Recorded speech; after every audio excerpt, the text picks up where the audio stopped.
A little Slade action for the editors. There we go. Need anything? No. Well, then let's do it. Okay. Hello and welcome to another episode of Streaming Without a Paddle. I'm Andrew. And I'm Ted. War Machine. Well, no, I'm not. It's my intro to the UFC. Well, as Ted was attempting there, we watched the Netflix original War Machine starring Alan Ritchson, Stephen James. Let's see who else. Blake Richardson, Dennis Quaid for maybe 2 scenes. Isai Morales, Jai Courtney for less than 1 scene, really. Keon Lonsdale, Alex King, Jack Patton, James Buford, Jacob Hoaha, Daniel Weber, and I'm thinking that's about... You're being very, very kind here, because you could honestly just get away by saying... The top 5 people? Yeah, Richardson. That's it. Yeah, it's him. Alan. It's him, the whole movie. That's it. That's that's it. Do you like Jack Reacher? Then you'll like this. Right. I almost called him Jack, by the way. Yeah. Alan. All right. Well, I'll tell you what this this action thriller sci-fi, and I can't believe I'm saying those words, sci-fi movie is about. Richardson's character, I forget his name off the top of my head. Number 81. Number 81. That's it. He is in the Army, and he's been trying. He's in the engineering department, which means he fixed stuff, and we find that out early on when his brother, who's also in the Army, played by Jai Courtney. Jai. And he is... Jai. They have been trying to make him a thing for like 8 years. I like him. Do you? I do. He was in the... Oh, that's funny. It just hit me.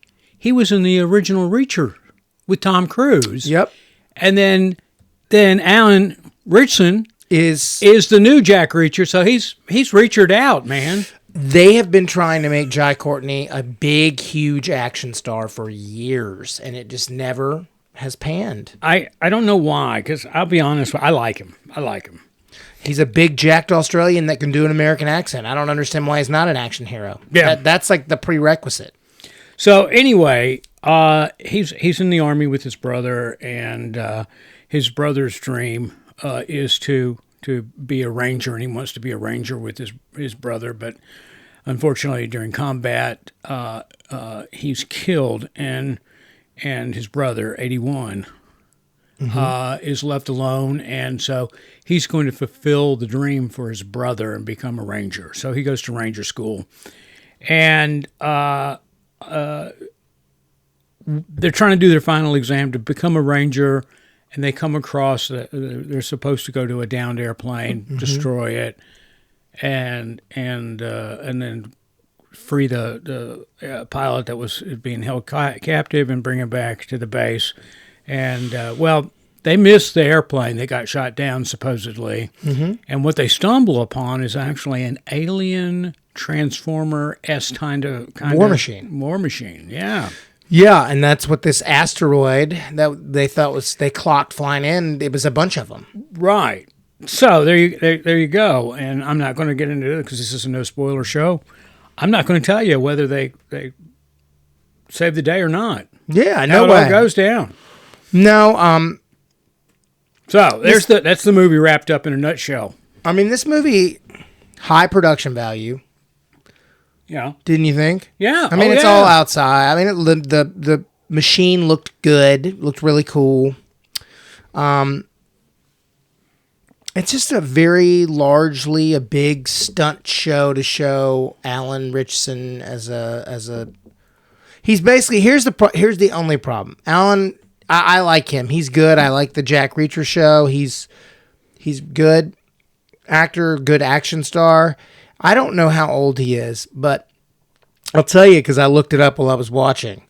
You can't be in Ranger School if you're over 34. He's definitely in his 40s. You think so? Yes, dude. His beard is as gray as mine. I don't know. I think he's maybe 42, 44. Alan Ritchson. Yeah. Right? 43. There you go. I mean, he had enough gray in his beard. I was like, come on. All right. Well, I didn't know. And then I didn't pay attention to that. Yeah, that's just what caught me. He's also like so incredibly big and jacked. It's just like, yeah. I mean, I think he's 6'4", so he must be 250 pounds. Season 1 of Jack Reacher and season 2, he's physically a whole different human. Yeah, he said he put on like 35 pounds to just bring it like that. Yeah, and it shows. So, all right. Anyway, we'll get into the action here. I don't think you could expect a lot from it. I mean, there was no real bad acting in it. No. But there wasn't any, it's not an award type of movie written. So you can't put that on the actors by any means because it's just not that kind of It's a stunt show. It's yeah. It's like if you like I just told Andrew before we started this that I saw the flaws in this movie and also didn't care because I was having a pretty good time. Yeah, it's not great, but there's also it's very entertaining. This movie was directed by Patrick Hughes, and this is his type of movie. He did it at one of the Expendables, and he did the Hitman's Wife, or Hitman's Wife's Bodyguard, the Hitman's Bodyguard. Hitman's Bodyguard, and all the extended stuff, and Expendables 3 it was. So he's well versed in directing action movies. So, and I thought it was well directed. Yeah. I mean, all right, Ted, I'm going to dive into the deep end on this one. Okay, let's go. All right. So I was sold on this movie. I was really enjoying this movie, and I had no idea what it was about going into it other than War Machine. Me either. Didn't see a trailer, just, I didn't either. It popped up on the list of coming out and all that. And so anyway, the first 40 minutes of this movie are I forget how many days of Ranger training there are, but it's every day of Ranger training except for the last day or the first half of the last day of Ranger training. Yeah. And I really enjoyed it. I did too.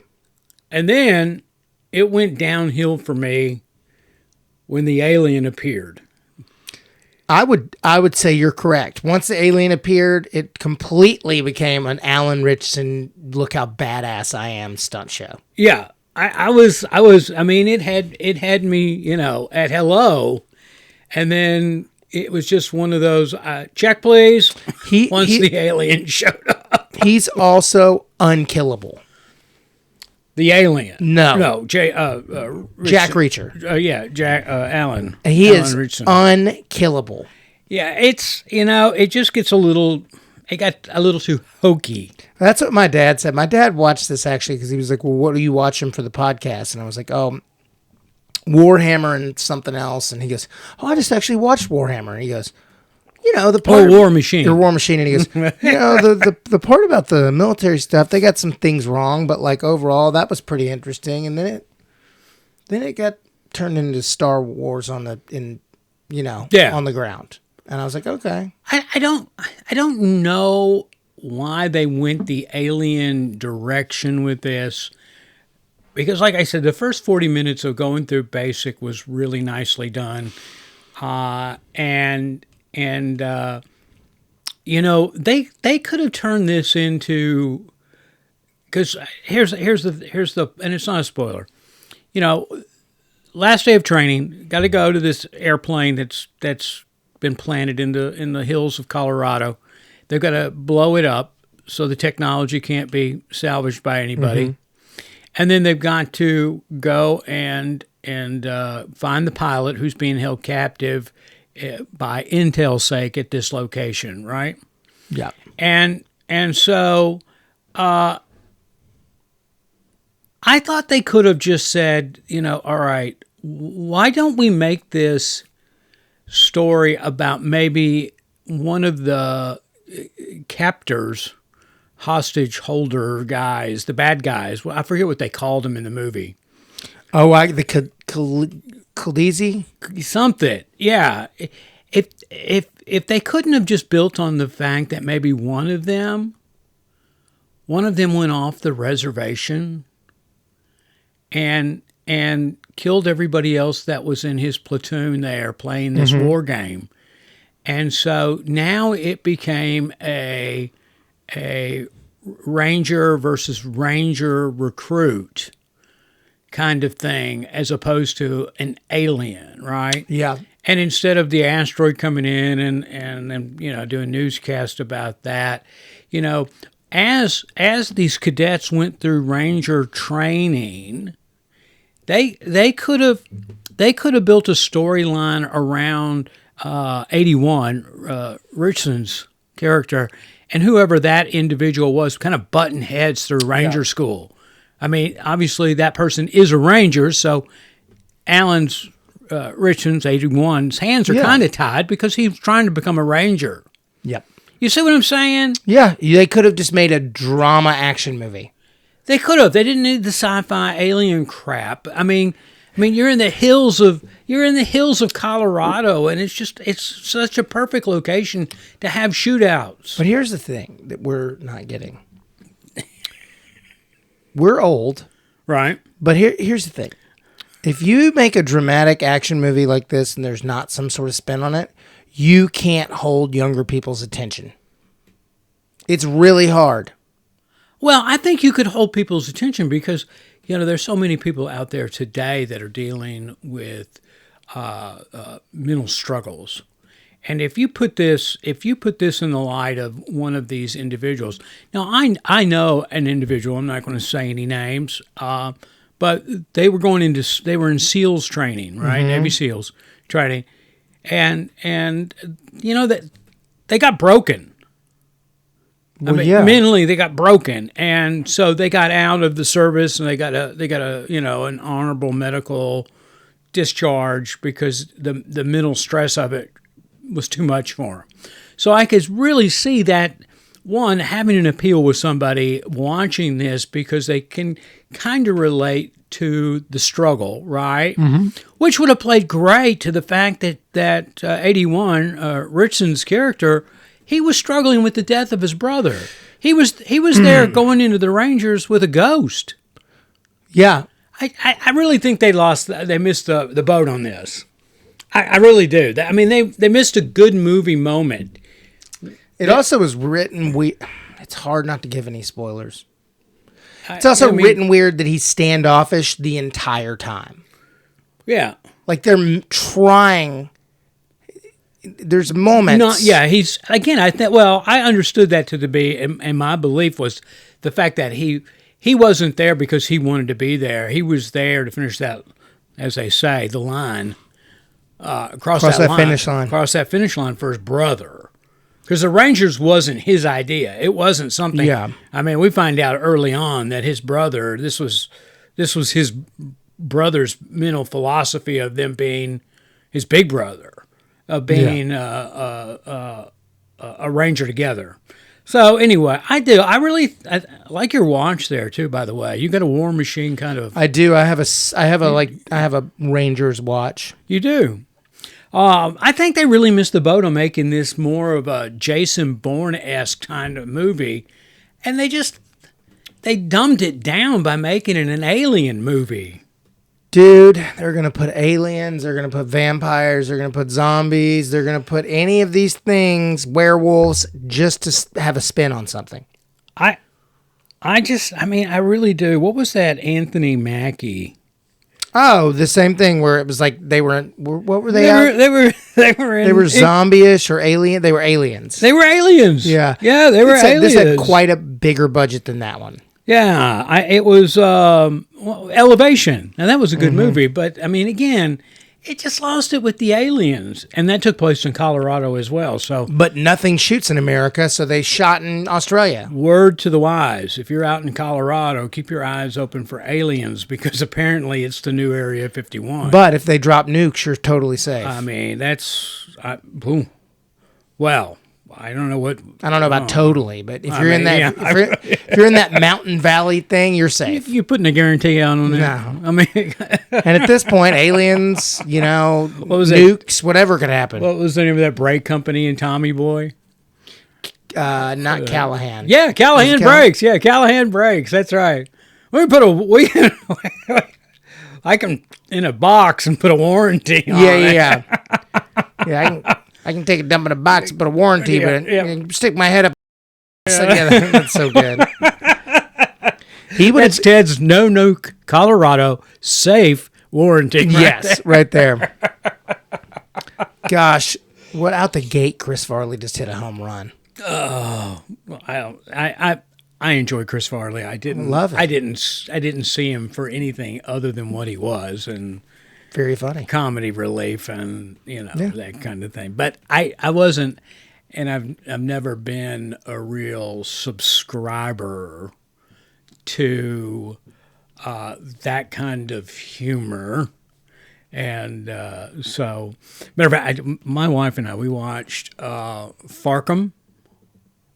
I don't know what that is. It is it's a comedy, and it is Farkham Hall, right? It's on Prime, and Is it British? it is Knew it. Farkham Hall. Yeah. And it's got Damon Lewis, and you know him from Millionaires or Billionaires or whatever that is. Never saw that show. And But I know who these. Yeah, I get you. Yeah, and so anyway, it turned out to be one of those like top secret movies with Charlie Sheen. One of those slapstick kind of things. Oh, yeah. Not Top Secret. Yeah, wasn't it top secret? No, it was called something. Hot Shots. Hot Shots. One of those hot shot kind of movies, airplane kind of movies, that kind of humor. Yeah.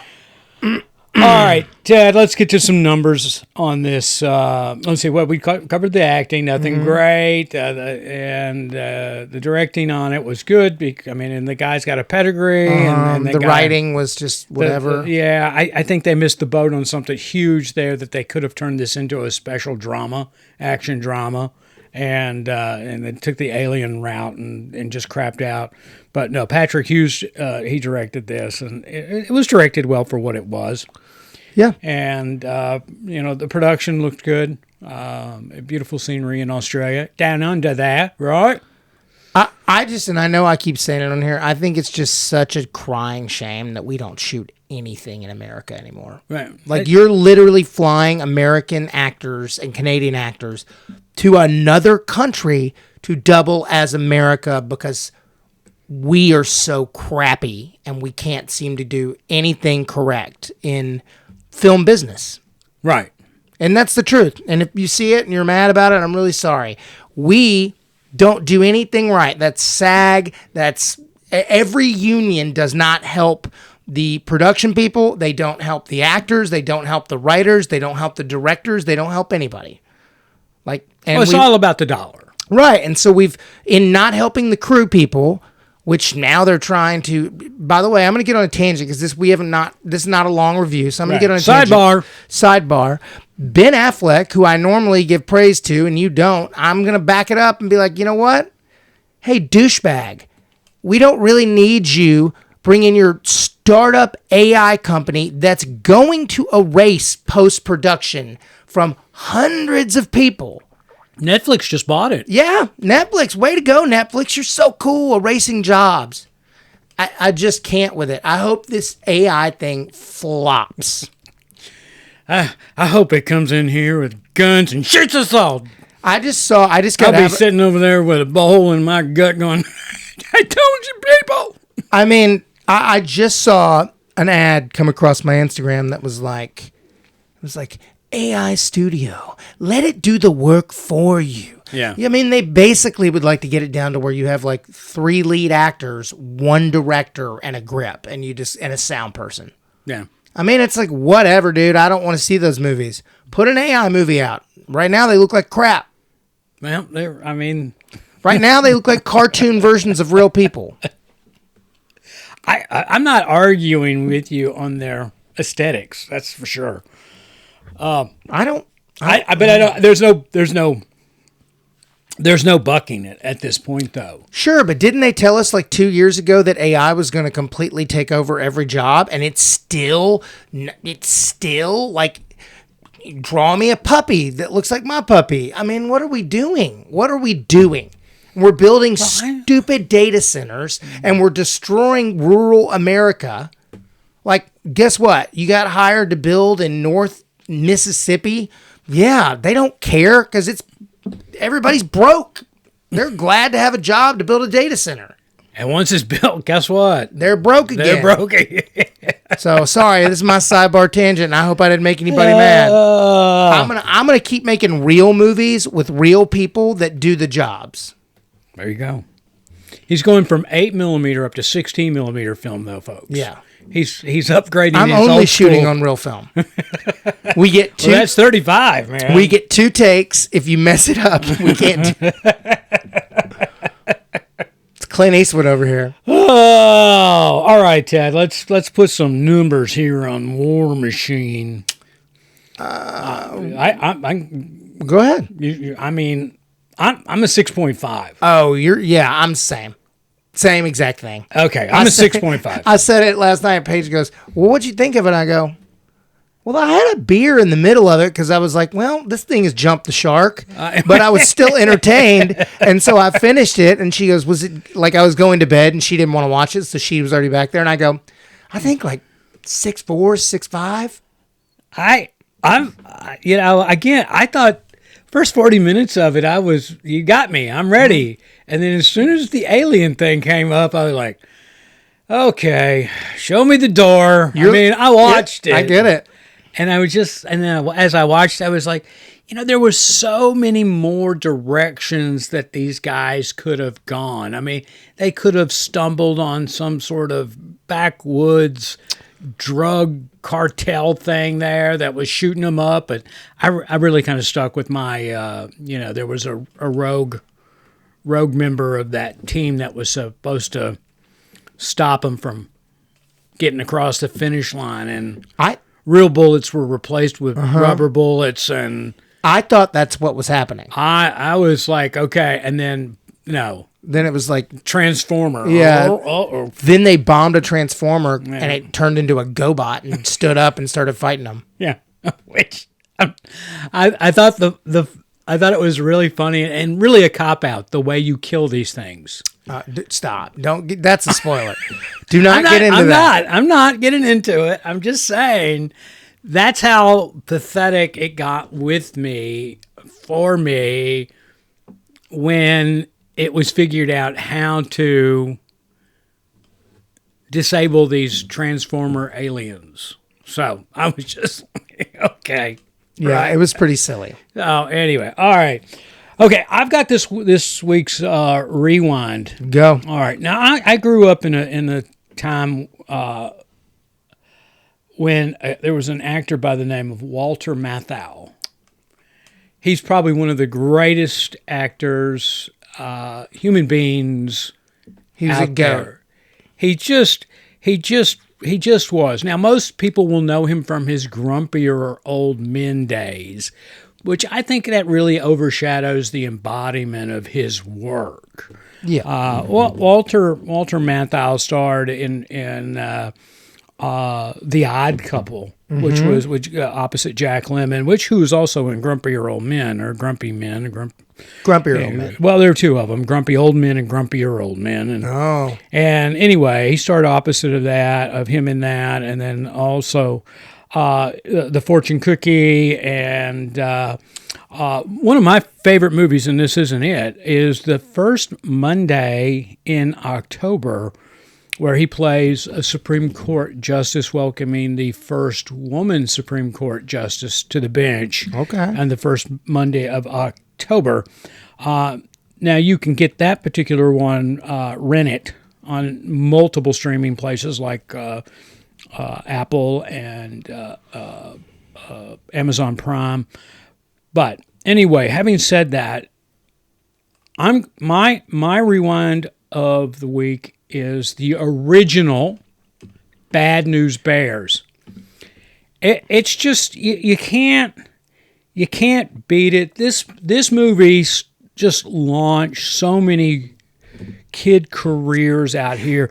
Jackie Earle Haley, Tatum O'Neal. It was just huge for them. Did you even see my shirt? Yeah, I know. I was going to say. Do you know what my throwback was going to be? What? Bad News Bears. No. Yes. That's good. Oh my God. So I mean, it's top. Hey, dude, it is a probably top 10 movie for me of all time. It's so wonderful. And now we need to say this. Ignore the homophobia and racism that is sprinkled in this movie because it was made in 1976. And Walter Matthau plays a pool man. He goes around in L.A. and he cleans pools. Not makes pools, not installs pools. He just cleans them. He drinks heavily beer. Another movie he's in before I forget, Casey's Shadow. Probably one of my most favorite movies of all time. But anyway, his only source of fluid is a beer. Yeah. And I forget off the top of my head here how he got involved, but he was assigned to coach a kids baseball team. Yep. Right. And it's not only the kids baseball team, but it's all the players that the regular coaches didn't want to have on their team. It's the crappy players and the troublemakers. So, yeah. And so a beer drinking coach and these crappy players can only mean one thing, and that is we're going to be the best. We're going to beat all these snobs. Yep. And so it's just delightful. It's hysterical. It's wonderful. And you don't have to take my word for it. You ready for this? This movie's got a 7.3 on IMDb. That's Might a big as well number. be a 9.8. That's right. And, well, speaking of 9.8, it's got a 9.7 on Rotten Tomatoes. Yeah, I mean, it's just so good. I mean, the remake is good, but it's not as good. Yeah, this is just, it's amazing is what this movie is. So, all right, now you can watch this for free. It's streaming on Pluto. You don't even have to have a subscription to it. You just pull up the app on your streaming device and or go to Pluto.com if you're on a mobile device, and you can just watch it. Just put it in the search bar, it'll come up and you can watch it. And another one of those great things about like Pluto and Tubi. Yeah. Tubi. So there you go. Tubi's the best. So, but anyway, there you go. Bad News Bears, 1976. Before I was even born. Yeah, I was. You were there, but I was there. You weren't very old. I saw this at the theater. I remember seeing this at the theater. Well, there was no other way to see it. Yeah. And I was probably, 10 years old when this came out, 10. Were you born in 66? 67. 67, yeah.